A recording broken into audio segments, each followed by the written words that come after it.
Y nosotros creemos que es importante que la gente llegue a conocer a Jesucristo.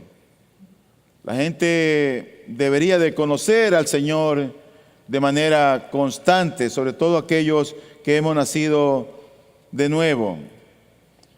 Verá, querido hermano y amigo, en esta vida solamente hay dos clases de personas.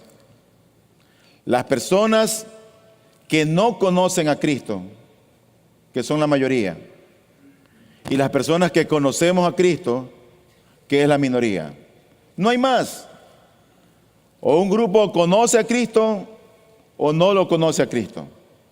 En eso está dividido la humanidad. Es decir, alguien que es cristiano o alguien que no lo es.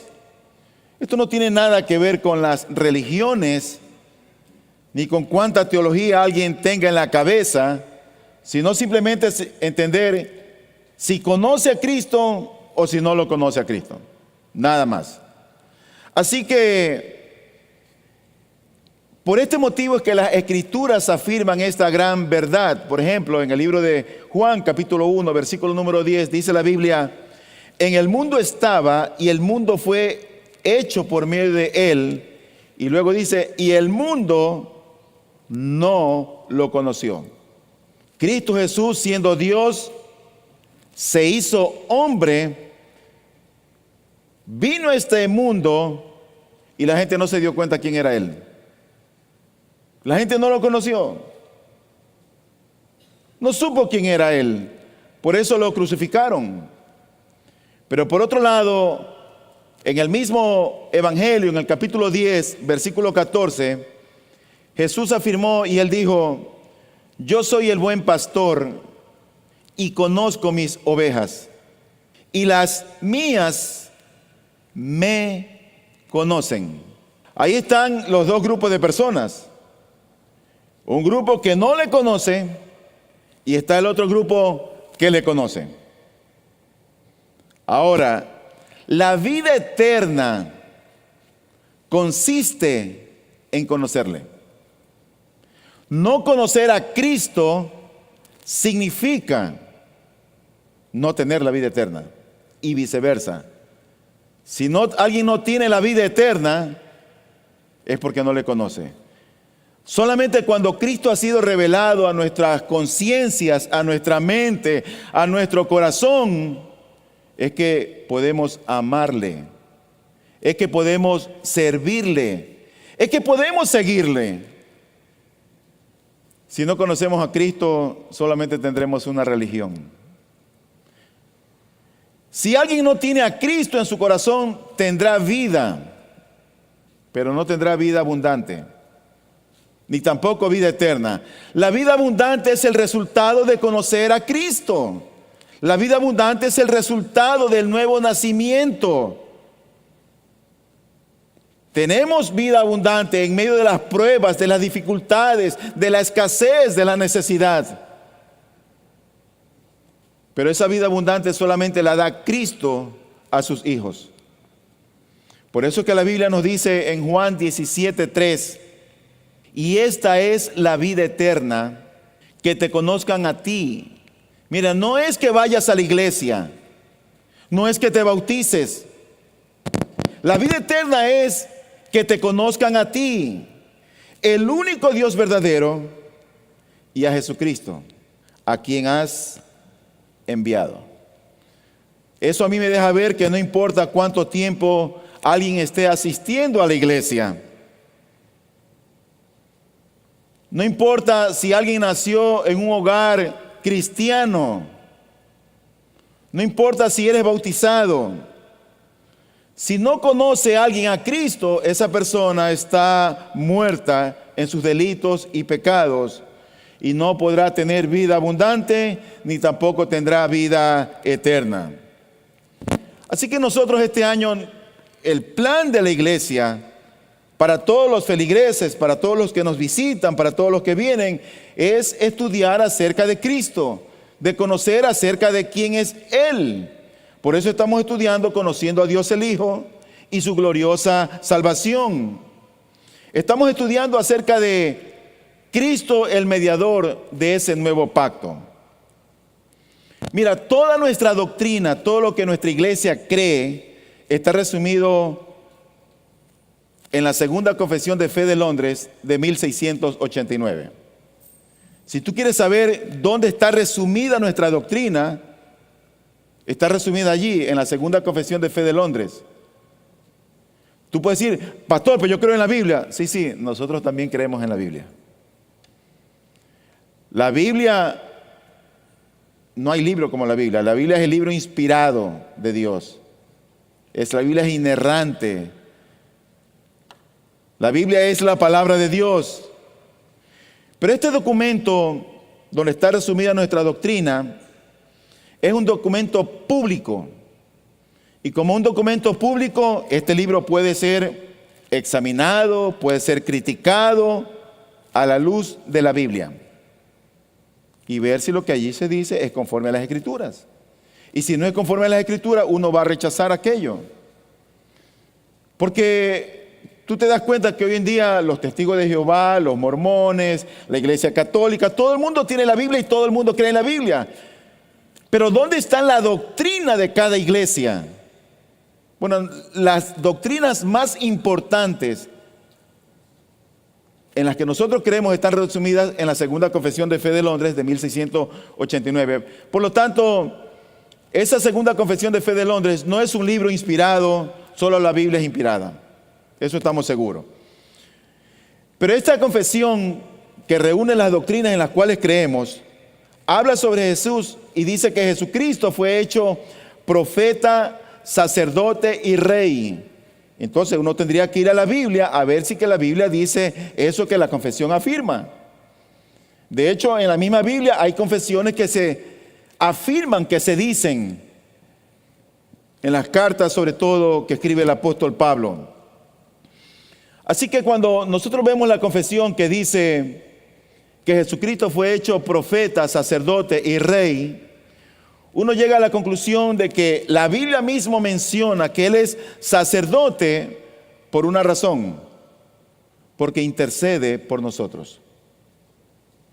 Él está ahora a la diestra del Padre, intercediendo por ti y por mí, por nuestros hijos, por nuestros hermanos. Él es sacerdote. ¿Qué hacía el sacerdote en el Antiguo Testamento? Intercedía por un pueblo. Pero ahora Cristo es nuestro sumo sacerdote. Pero también Él es profeta. ¿Por qué es profeta? Bueno, porque nos habla en el nombre del Padre.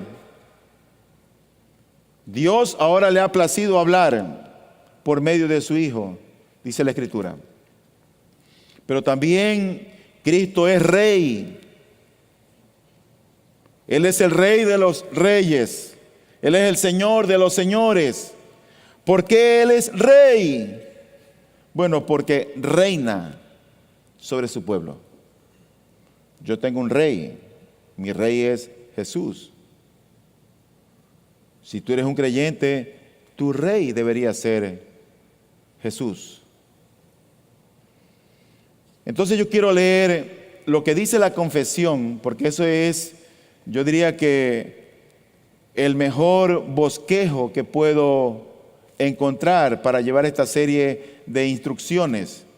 Para resumir esta enseñanza que quiero ver hoy, dice así la confesión de fe, el capítulo 8, versículo 1. Dice, agradó a Dios en su propósito eterno escoger y ordenar al Señor Jesús, su unigénito Hijo, conforme al pacto hecho entre ambos, para que fuera el mediador entre Dios y el hombre, profeta, sacerdote y rey, cabeza y salvador de la iglesia, el heredero de todas las cosas y juez del mundo, a quien dio desde toda la eternidad un pueblo para que fuera su simiente y para que a su tiempo lo redimiera, llamara, justificara, santificara y glorificara.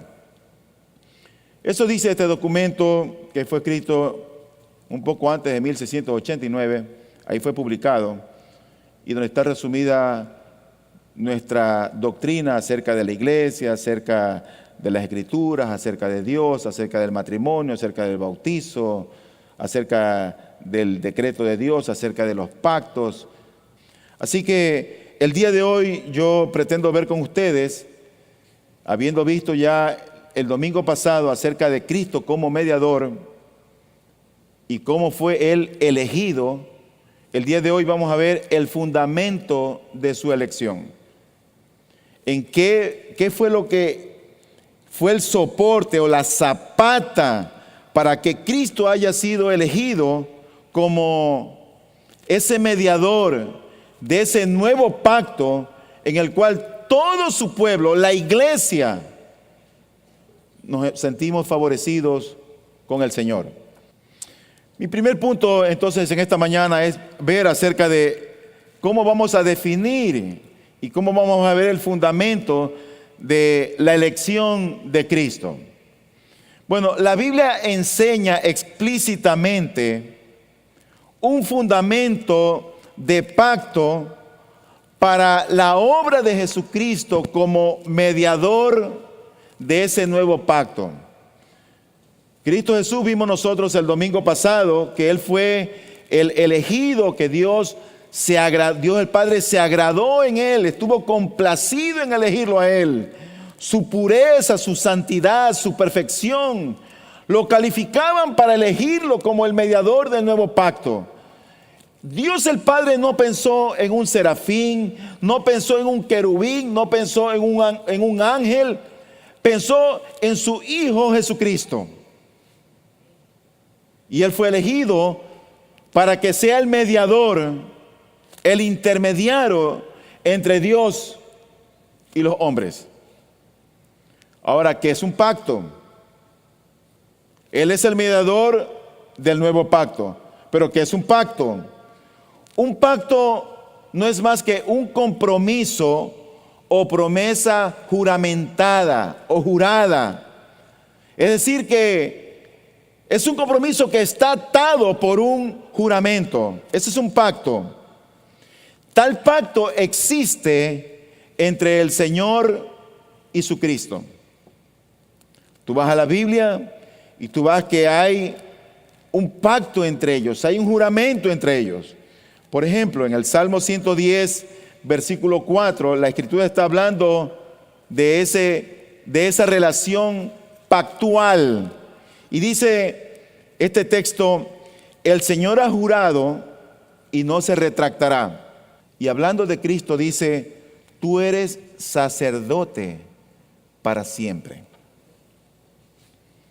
Aquí no está hablando de David, aquí no está hablando de Salomón, aquí está hablando de su Hijo. Y acerca de su Hijo Él dice: tú eres sacerdote para siempre. Ahora, este pasaje se cita muchas veces en el libro de Hebreos.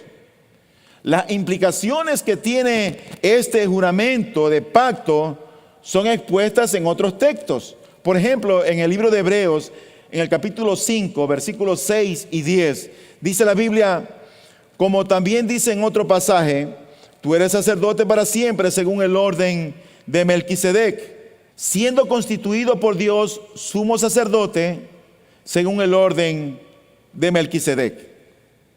Es decir que Cristo es designado para el cargo. Él no se está autoproclamando como sacerdote. Él no se está exaltando a sí mismo como sacerdote. Él fue designado para ese cargo de sacerdote perpetuo, de sacerdote por la eternidad, de alguien que iba a interceder por nosotros, por su pueblo, tanto en el Antiguo como en el Nuevo Testamento, para siempre, por siempre.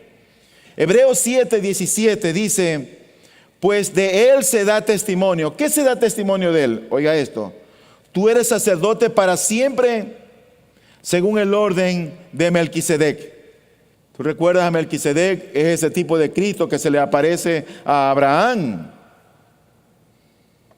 Y Él es un sumo sacerdote permanente, por una vida indestructible. Como dice este texto, que ha sido constituido sacerdote para siempre. Pero un poquito más adelante, en el versículo 21, dice el texto: pues en verdad ellos llegaron a ser sacerdotes sin juramento. Hablando de los sacerdotes del Antiguo Testamento. Pero Él, hablando de Cristo, por un juramento del que le dijo: el Señor ha jurado y no cambiará. ¿Y qué fue lo que se le dijo? Lo que dijo el Padre, le dijo: tú eres sacerdote para siempre. Todos los sacerdotes en el Antiguo Testamento, Aarón, Eliud, todos aquellos que estuvieron en el Antiguo Testamento fueron sacerdotes sin un juramento. Era una descendencia. Si el papá era sacerdote, pues por ahí venía la descendencia de los sacerdotes. Así que Cristo, en cambio, es un sacerdote por un juramento que está en contraste con los sacerdotes levíticos. El versículo 22 de Hebreos 7 nos dice: por eso Jesús ha venido a ser fiador de un mejor pacto. Dios el Padre hizo un juramento del cual Él no se retractó, e hizo de Jesucristo sacerdote para siempre. En otras palabras, Él es garantía de un mejor pacto. Estas son las pruebas bíblicas de una exposición moderna donde se habla de un pacto que tiene trascendencia en la historia, que tú lo puedes ver en la Biblia, históricamente hablando. Este nuevo pacto es el fruto de todos los convenios de Dios con su pueblo. Es decir, que asegura la salvación para el pueblo de Dios en todas las edades. Es histórico, pero también sus bendiciones alcanzan la historia desde el principio hasta el fin. Esto quería yo ver, como definir y ver el fundamento. Lo segundo que quiero ver con ustedes es esta clase de pacto que tenemos en Jesucristo. Uno puede estar pensando, bueno, pacto es un matrimonio. Sí, pacto, el matrimonio es un pacto entre dos personas, donde se prometen lealtad, se juran fidelidad, hasta que la muerte los separe, en tiempos de abundancia, de necesidad o de escasez, en salud o enfermedad. Es un pacto. Pero este pacto es diferente. ¿Qué clase de pacto es entonces este? Bueno, esto que nosotros hemos leído no es exactamente el pacto en la eternidad del que habla la confesión de fe que yo leí hace un momento. El pacto al cual se refiere la confesión que yo leí hace un momento es un pacto eterno de redención, y no es el pacto histórico que nosotros hemos visto, que está hablando las Escrituras en diferentes épocas, en diferentes circunstancias, donde uno puede ver el desarrollo del mismo. Solamente para que puedan refrescar un momentito lo que pusimos hace un momento en cuanto a la confesión de fe. Dice: agradó a Dios. ¿A quién Dios? A Dios el Padre, en su propósito eterno. Y ahí está la clave.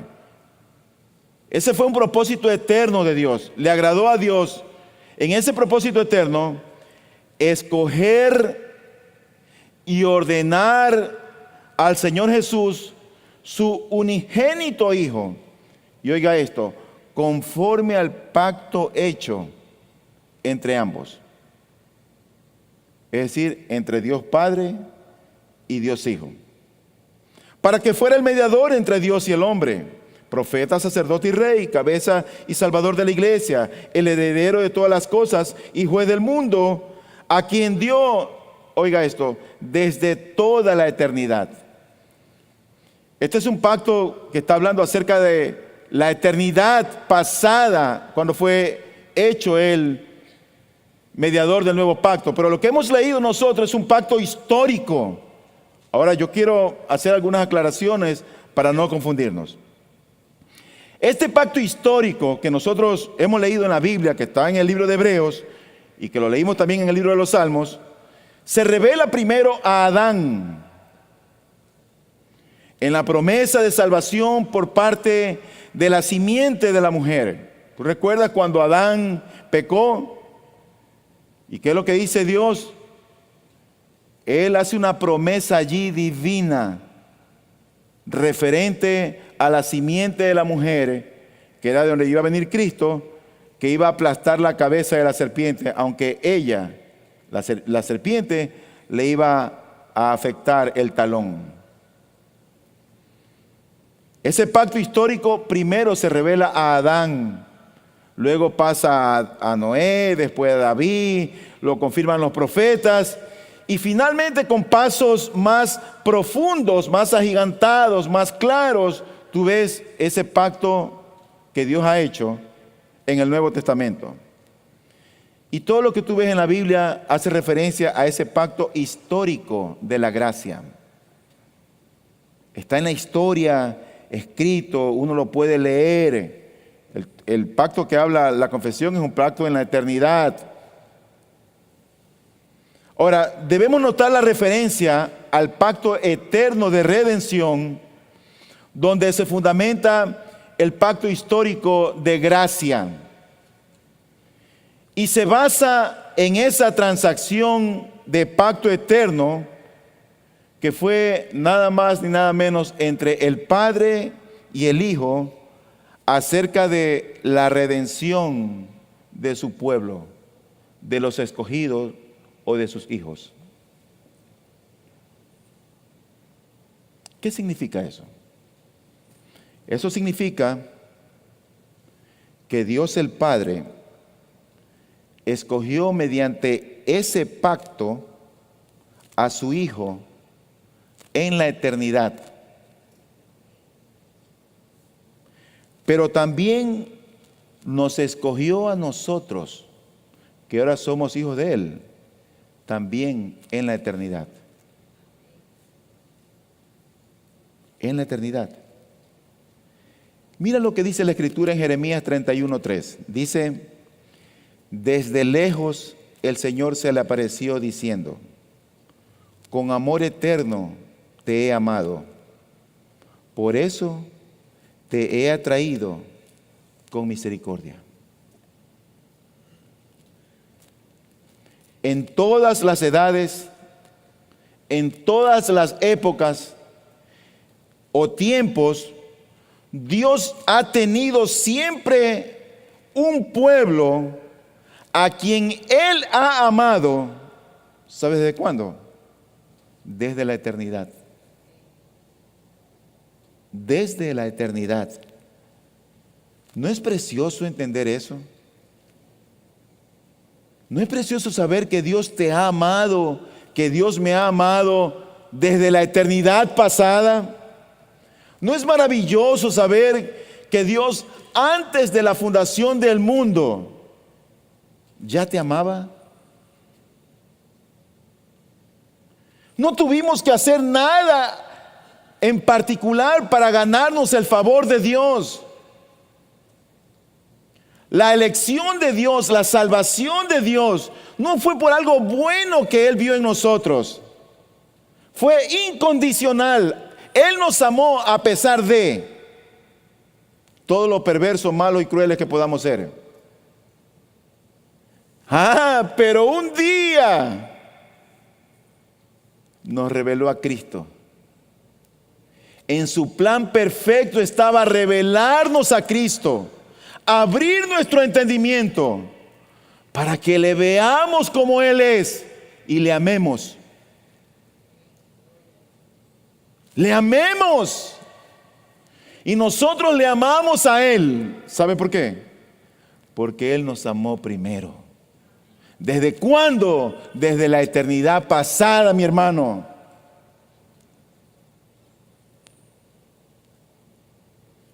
Ahora, yo pregunto, ¿hay pruebas bíblicas para tal pacto?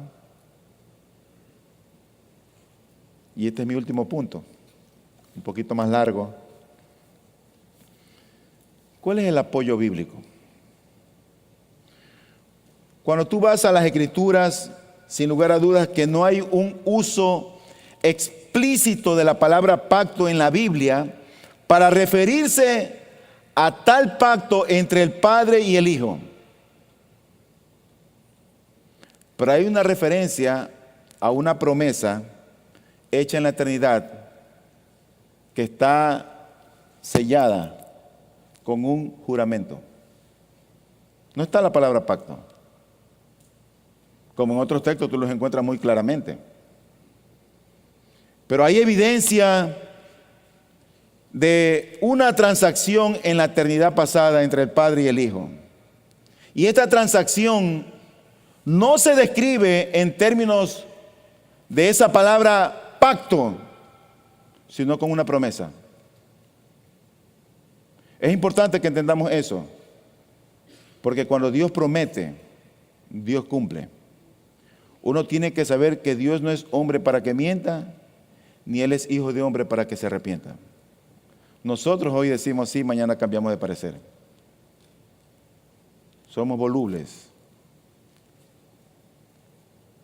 Pero en el libro de Tito, el capítulo 1, versículos 1 y 2, oiga lo que dice la Escritura. Dice, Pablo, siervo de Dios y apóstol de Jesucristo, conforme a la fe de los escogidos de Dios y al pleno conocimiento de la verdad que es según la piedad, oiga esto, con la esperanza de vida eterna, la cual Dios, que no miente, prometió desde los tiempos eternos. Y allí esa promesa de vida eterna, de amarnos, de redimirnos, se hace en la eternidad pasada. Ahora, el texto que nosotros hemos leído, que salió aquí en la pantalla, es la traducción de la Biblia de las Américas. Y la Biblia de las Américas traduce esa frase del versículo 2, prometió desde los tiempos eternos. Así lo dice. Pero esa traducción realmente no hace justicia al original de lo que quiere decir esa frase. Literalmente, esa palabra griega o esas palabras griegas que dicen ahí, quiere decir antes de los tiempos eternos. Es decir, que esa promesa de Dios de redimirnos y de amarnos fue hecha antes de los tiempos eternos. Nuestra Biblia no tienen esa traducción. También pudiera traducirse que esa promesa fue antes de los tiempos de las edades, pero la Biblia lo dice desde los tiempos eternos. Este lenguaje idéntico se usa también en otros textos. Por ejemplo, en 2 Timoteo 1:9 dice la Biblia así. Está la misma palabra griega que se utiliza en Tito 1, está en 2 Timoteo 1:9 y dice así, refiriéndose al propósito eterno de Dios, dice, quien nos ha salvado, a los creyentes, y nos ha llamado con un llamamiento santo, no según nuestras obras, sino según su propósito y según la gracia que nos fue dada en Cristo Jesús. Y ahí viene otra vez esa misma frase, desde la eternidad, o antes de los tiempos eternos, o antes de los tiempos de las edades. La Biblia de las Américas se diferencia de las traducciones más importantes en español. Yo creo que la Biblia de las Américas, sin lugar a duda, es una de las mejores traducciones que hay en español. Pero la Reina Valera del 60 lo traduce así y dice, esa última parte dice, prometió desde antes del principio de los siglos. La NBI dice, había prometido antes de la creación. La Reina Valera actualizada lo dice, prometió desde antes del comienzo del tiempo, un poquito más cerca. Y la Nueva Traducción Viviente lo traduce como les prometió antes de que comenzara el mundo. Parece ser como que si hubiera un tiempo específico. Pero la realidad es que no lo hay, porque fue en la eternidad pasada, antes del principio de los siglos, antes de los tiempos eternos, antes de los tiempos de las edades. Ahí fue que Dios el Padre hizo ese pacto con su Hijo, pensando en nosotros, pensando en ti.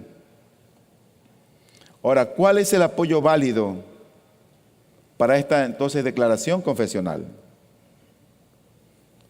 Como hemos visto, esta declaración se hace antes del tiempo, en la eternidad.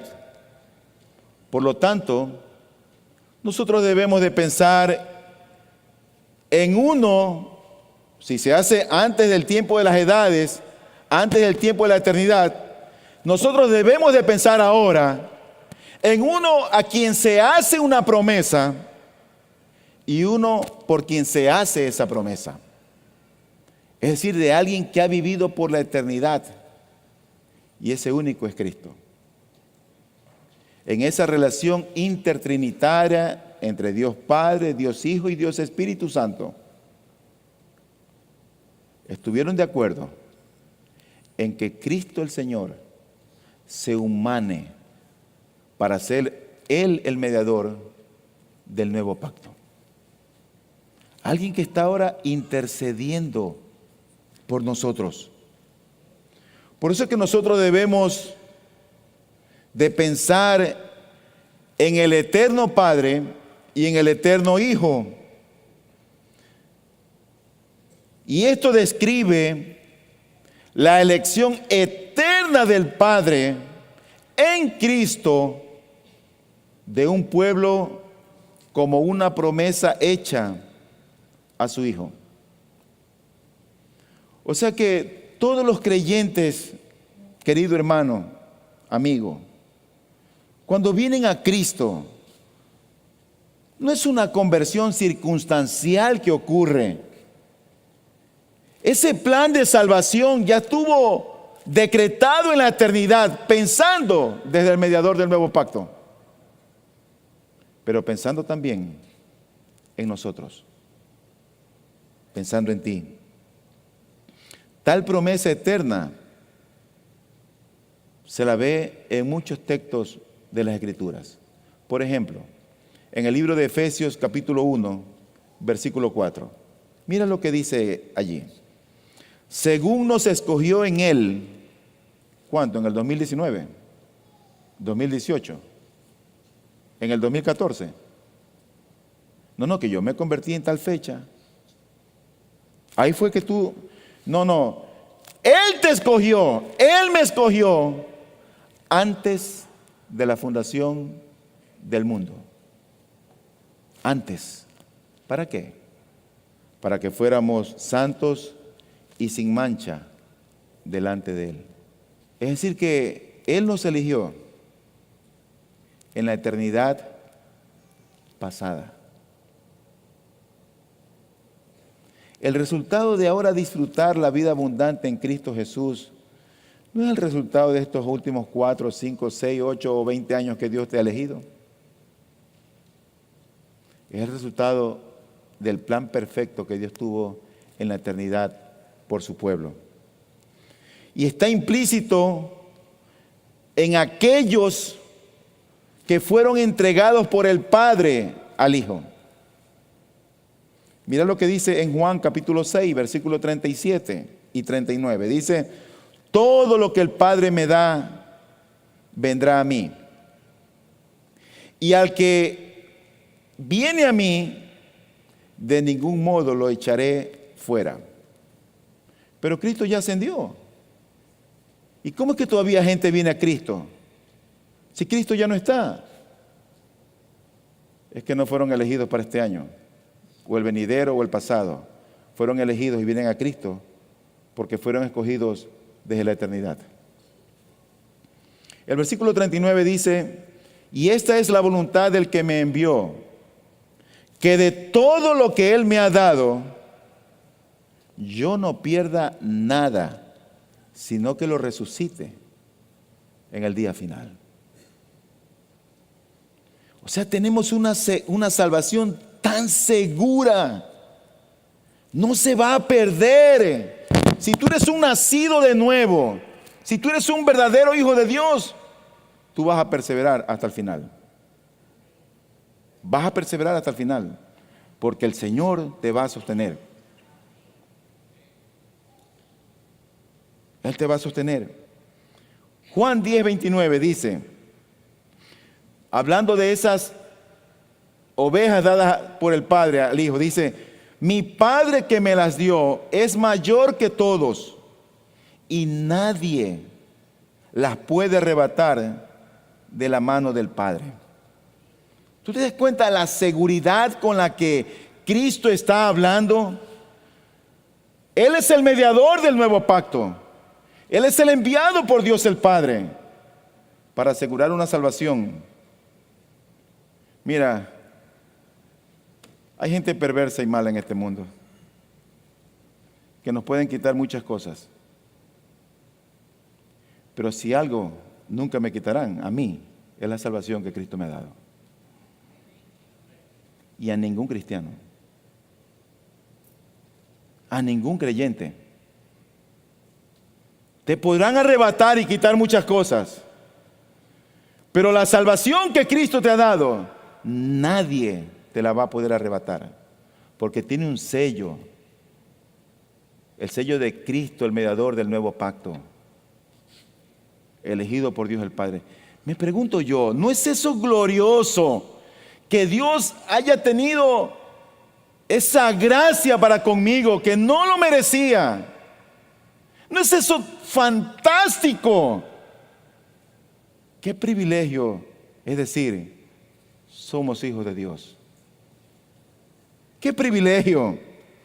En Juan capítulo 17, versículos 2, 6, 9, 12 y 24, dice lo siguiente, versículo 2. Por cuanto le diste autoridad sobre todo ser humano, para que dé vida eterna a todos lo que tú le has dado. Vida eterna. Versículo 6. He manifestado tu nombre a los hombres que del mundo me diste. Eran tuyos y me los diste, y han guardado tu palabra. 9. Yo ruego por ellos, no ruego por el mundo, sino por los que me has dado, porque son tuyos. Mira, la salvación no es para todos. Cristo no murió por todos. Él murió por un pueblo. Él murió por su iglesia. Él murió por los escogidos. Por eso es que cuando alguien viene a salvación, uno debe sentirse satisfecho y agradecido de que Dios haya alumbrado mi entendimiento, mi corazón, me haya hecho pasar de muerte a vida. Y ahora puedo ver a Cristo, puedo entender lo que significa la cruz, la sangre, su cuerpo, su vida, su resurrección. Puedo entender su venida. Por la sencilla razón de que Él me ha hecho nacer de nuevo. Él es el mediador de un nuevo pacto.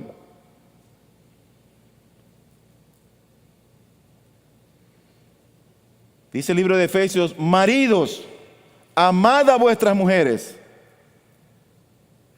así como Cristo amó a la iglesia. No dice al mundo. Algunos dirán, pero ¿y qué de Juan 3:16? Bueno, Juan 3:16 es que de tal manera Él amó a su mundo, Él ha amado su creación. Él ha amado la creación que Él ha hecho. Pero luego dice, para que todo aquel que en Él crea, es para el que cree, no se pierda, mas tenga vida eterna. Es para el que cree. Qué bueno que ese creer no depende de mí. Porque si de mí dependiera, si de nosotros dependiera, nadie pudiera ser salvo. Por la condición en que nos encontramos. ¿Cómo estamos? Dice Efesios capítulo 2, muertos en nuestros delitos y pecados. Muertos. No estamos heridos, no estamos enfermos, no estamos en coma. Estamos muertos, o estábamos muertos en nuestros delitos y pecados. Como dice Efesios 2:5, pero Dios, que es rico en su misericordia, por el gran amor con que nos amó, habiendo estado muertos en nuestros delitos y pecados, nos dio vida juntamente con Cristo. Y luego dice, por gracia sois salvos. Por gracia. Tú no tuviste que hacer nada para ganarte la salvación que ahora tienes. Nada. No es lo que tú has hecho, es lo que Cristo hizo. Dice el versículo número 12 de Juan 17. Cuando estaba con ellos, los guardaba en tu nombre, el nombre que me diste, y los guardé y ninguno se perdió, excepto el hijo de perdición, para que la escritura se cumpliera. Haciendo una referencia a Judas. Y versículo 24. Padre, quiero que los que me has dado estén también conmigo donde yo estoy, para que vean mi gloria, la gloria que me has dado, porque me has amado desde antes de la fundación del mundo. Y a ti también Él te ha amado desde antes de la fundación del mundo. Ese grupo de hombres y mujeres que Dios el Padre le dio a Cristo implica un compromiso por parte del Hijo para redimir a aquellos que le fueron dados por el Padre. Pero al mismo tiempo implica un compromiso por parte del Padre que entregó esas almas al Hijo. Tal dar esa entrega de hombres y mujeres que el Padre le entregó para la salvación a Cristo Jesús, para que revele su gloria, su vida, su persona, ¿sabes que fue preencarnación, precarnal a Cristo, antes de que Él se encarne? Fue pretemporal, antes del tiempo o de los siglos de las edades. Déjeme traer una palabra de aclaración. Una promesa por sí misma no constituye un pacto. Un pacto bíblico, cuando uno va a la Biblia y quiere ver lo que es un pacto bíblico, es un compromiso de juramento, o en otras palabras, es una promesa jurada. Ese es un pacto. Tal pacto, en esa categoría, en esa línea, da seguridad a los hombres cuando tienen ciertas dudas. Por ejemplo, si se hacía relación entre un pacto, un hombre y una mujer, si juraban por alguien superior a ellos, eso era, no, es que esto es cierto. Tú ves mucho eso en los profetas, mayores y menores. Pero mira lo que dice Hebreos capítulo 6, versículo 13 en adelante. Dice, pues cuando Dios hizo la promesa a Abraham, no pudiendo jurar por uno mayor, ¿y por quién iba a jurar Dios por uno mayor que él? Yo me pregunto. Él es el mayor. Pues cuando Dios hizo la promesa a Abraham, no pudiendo jurar por uno mayor, juró por sí mismo, diciendo, ciertamente te bendeciré, le dice Dios, y ciertamente te multiplicaré. Y así, habiendo esperado con paciencia, obtuvo la promesa. Porque los hombres juran por uno mayor que ellos mismos, y para ellos un juramento dado como confirmación es el fin de toda discusión. De la misma manera, Dios, deseando mostrar más plenamente a los herederos de la promesa la inmutabilidad de su propósito, interpuso un juramento, a fin de que por dos cosas inmutables, en las cuales es imposible que Dios mienta. ¿Cuáles son esas dos cosas inmutables? Que Dios no es hombre para que mienta. Y la otra es que Él no es hijo de hombre para que se arrepienta. Esas son las dos cosas que no van a cambiar. a fin de que por dos cosas inmutables, en las cuales es imposible que Dios mienta, seamos grandemente animados los que hemos huido para refugiarnos, echando mano de la esperanza puesta delante de nosotros, la cual tenemos como ancla del alma, una esperanza segura y firme, que penetra hasta detrás del velo, donde Jesús entró por nosotros como precursor, hecho según el orden de Melquisedec, sumo sacerdote para siempre. Entre el Padre eterno y su Hijo eterno, una simple promesa fue suficiente para transmitir la certeza necesaria. Y esta promesa era igual a un pacto en su certeza y en su seguridad. Pero si uno quiere definir bíblicamente o técnicamente hablando, no es un pacto real. Por eso es que la confesión habla de un pacto en la eternidad. Y quería hacer esa aclaración. Finalmente, a modo de aplicación, acerca de la veracidad de esta declaración que hace la confesión de Cristo como mediador de este nuevo pacto. Bueno, una de las cosas que yo quiero recalcar es que nuestra redención, el habernos comprado o librado de la esclavitud en la que estábamos, fue asegurada legalmente por una transacción formal o una auténtica promesa entre el Padre y el Hijo, la cual es igual a un pacto en su certeza, porque esa promesa la está haciendo Dios, está prometiéndolo Dios, aunque no esté la palabra pacto. Por lo tanto, mi primer punto es que esa certeza de nuestra redención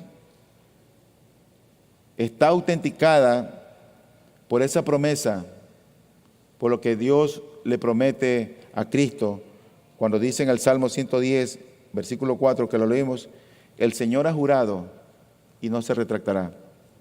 Tú eres sacerdote para siempre. En segundo lugar,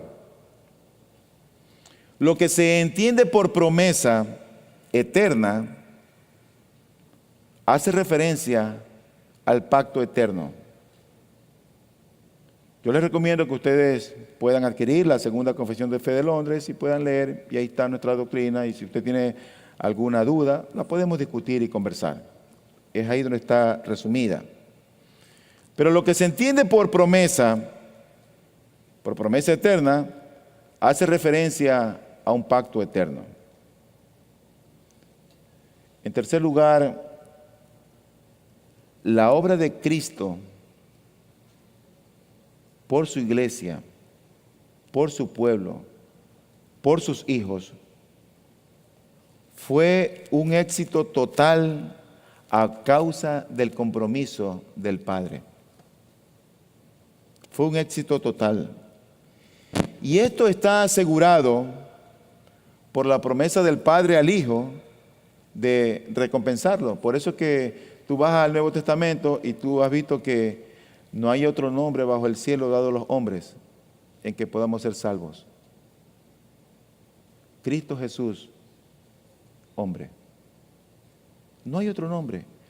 Debajo de ese nombre, un día toda rodilla se doblará y toda gente confesará que Cristo es Señor. Confesarán que Cristo es Señor. ¿Te das cuenta de la importancia de conocer a ese mediador del nuevo pacto? Lo que Él hizo por nosotros no es algo que ocurrió en el año que tú te convertiste o te bautizaste. Él pensó en ti allá en la eternidad. Con amor eterno, Dios te ha amado. Y por eso es que te alcanzó con su misericordia. En cuarto lugar, esa salvación fue trinitaria en su realización. Trinitaria. Nosotros creemos en Dios Padre, Dios Hijo, Dios Espíritu Santo. Y tú ves ese pacto que hay entre Padre e Hijo. Pero al momento de aplicarla a nuestros corazones, es la obra del Espíritu Santo quien revela a Cristo en nosotros. Mira, este débil predicador no puede convencer a nadie de los que están aquí presentes. Absolutamente a nadie. Ni pretendo hacer eso. Cada vez que vengo a predicar las Escrituras, procuro prepararme bien, leer bien, documentarme bien, para trazar bien la palabra de Cristo. Pero yo, de mi intelecto, de lo que he preparado, no puedo convencer a nadie. Pero el Espíritu Santo de Dios, Él puede revelarte a Cristo a tu corazón y persuadirte de tus pecados y traerte salvación. De eso estoy convencido 100%. Así que no depende del que quiere ni del que corre. Depende de Dios, de quien Él tiene misericordia. Amigos, si tú no conoces a Cristo, clama a Él. Yo he clamado por ti. Clama a Él para que Él te salve, para que el Espíritu Santo revele a Cristo a tu corazón, a Cristo a tu conciencia. Puede ser que hayas sido bautizado, puede ser que leas la Biblia. Eso no es garantía de ser cristiano.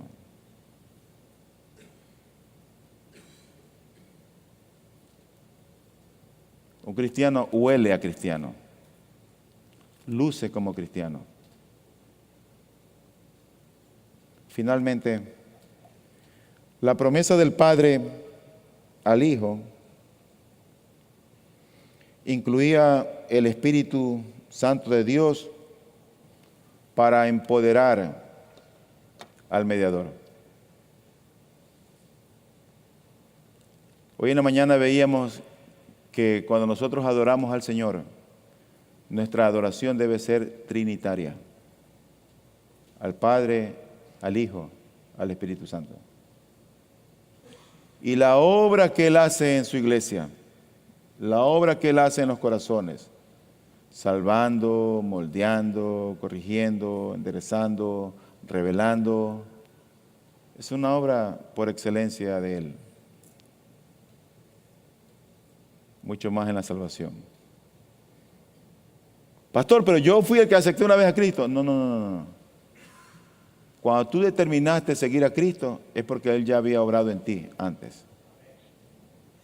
Él ya había puesto en tu corazón tanto el querer como el hacer por su buena voluntad, para que tú lo sigas, tú le sirvas y tú vivas para Él. Así que en la salvación, querido hermano y amigo, la gloria es para Cristo. Y esa promesa pactual que el Padre hizo con el Hijo ocurrió en la eternidad para nuestro bien. Yo doy tantas gracias al Señor, porque cuando uno llega a comprender por qué Cristo fue elegido, pero también en la manera o el fundamento del cual fue elegido, que Dios el Padre lo vio como un sacerdote para siempre. Hasta que tú y yo tengamos que morir o partir de esta tierra, habrá uno en el cielo que intercede por ti para siempre. Para siempre. Y eso es glorioso.